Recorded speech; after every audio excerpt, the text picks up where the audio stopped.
Yo, welcome back to the channel. This is a 2000 Jeep Cherokee that I found on Marketplace for $1,000, and I bought it completely on impulse, knowing that there was coolant in the oil.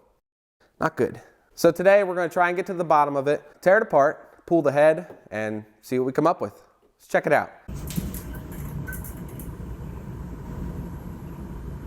Now, if you missed it in the first video, we took off the hood, pulled out the spark plugs, checked those out, did a compression test, then we pulled the old drain bolt on the oil to reveal the color matched oil. I also hinted at maybe pulling the engine, but I don't think we're gonna go that route. I think we're just gonna pull the head. I was thinking on it, and the dude I bought it from said that he put 2 head gaskets on it already. So I'm almost sure a head gasket's not our issue. And being that it's a 2000, I feel like it's a cracked head. And instead of going through all the work, pulling the motor. Now I mentioned wanting to pull the oil pan off to check out the oil pump and all that, but if we pull this head off and there's a clear as day crack in that thing, I wouldn't be afraid to just replace the head and then do a couple oil changes on it, see what it looks like before I go trying to pull the pan. And then from there, we need to disconnect the fuel line, take off all of our coolant hoses, take the valve cover off. Our belt needs to come off. Some of the accessories need to come off, like the power steering pump. It's a lot of fun. Oh, and did I mention the intake and exhaust manifold needs to come off too?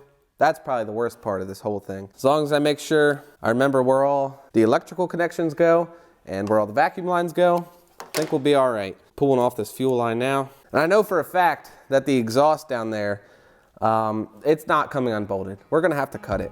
Let's get tearing down on this.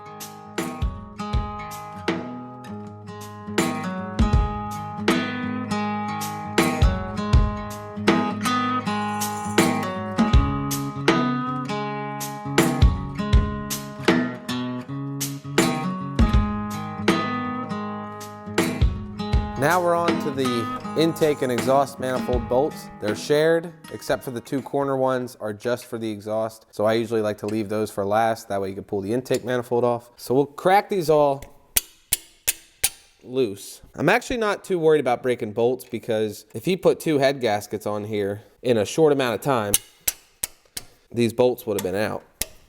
The top ones, not too bad to get to. It's the bottom ones where you're gonna have fun. Now that we got the top ones broke loose, shouldn't make easy work out of it.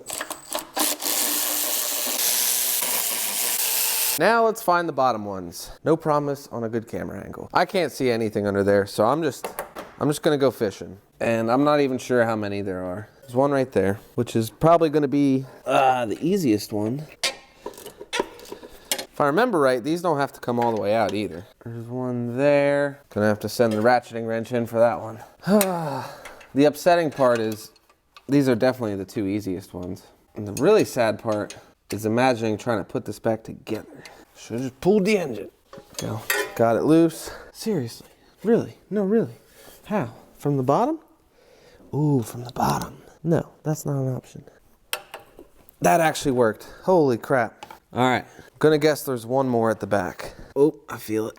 There it is. Okay, come on, thumb. It's turning. Yes! That better be enough. Yes! Get on out of there. There it is, intake manifold.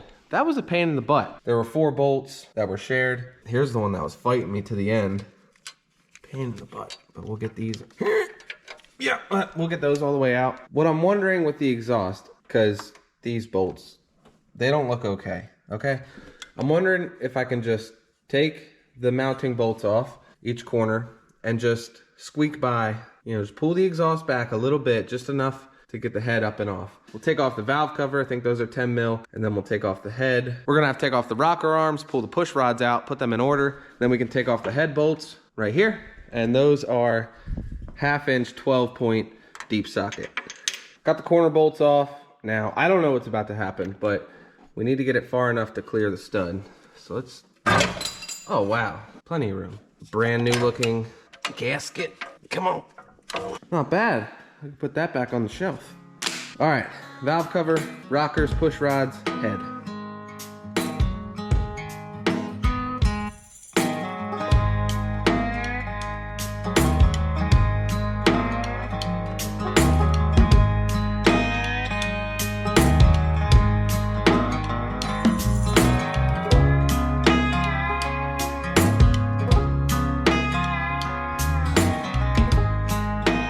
did forget to mention a couple things.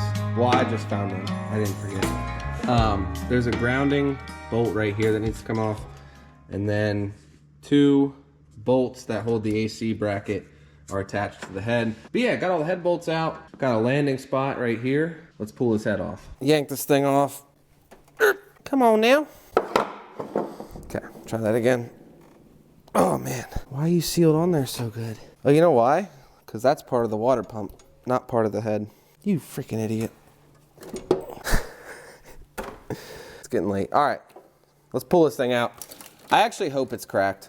That would just simplify my life. I'm gonna have to monkey my way up here.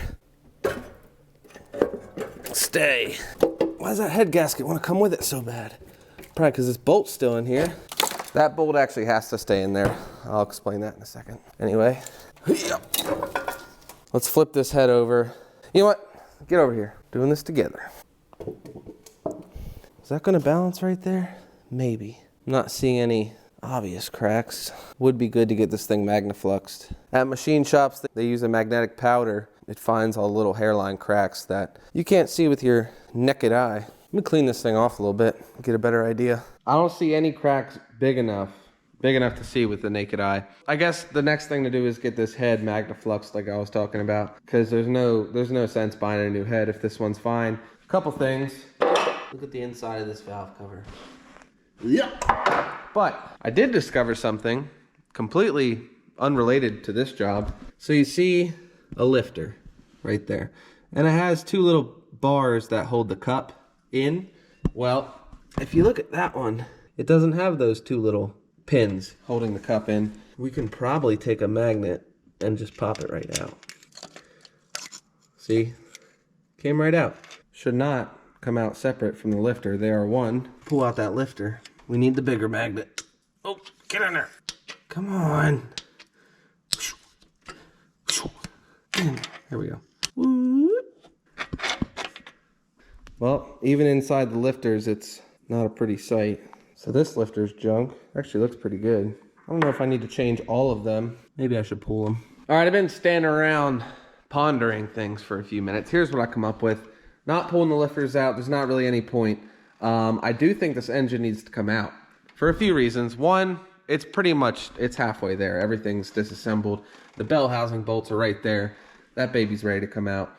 And that adds to my point of wanting to check out the oil pump, dropping the oil pan, and those 2 little pieces of the lifter that are somewhere in the engine. Pulling out the engine if we end up going the route of just dropping a different engine in, because that's definitely not out of the question, especially if it's a cheaper option. This head, I want to get it magnafluxed and make sure it's straight, get it decked, make sure it's good to go. But I should probably do that first before we make a decision on swapping a different engine in. One thing I found that was kind of interesting was all these little dots and burn marks almost. It looks like all over the head. It's almost like it wasn't cleaned right. But I think we definitely will pull the engine for sure. But we got some good progress done on whatever this thing is. I still don't know what I'm doing with it. Keeping it, flipping it, who knows?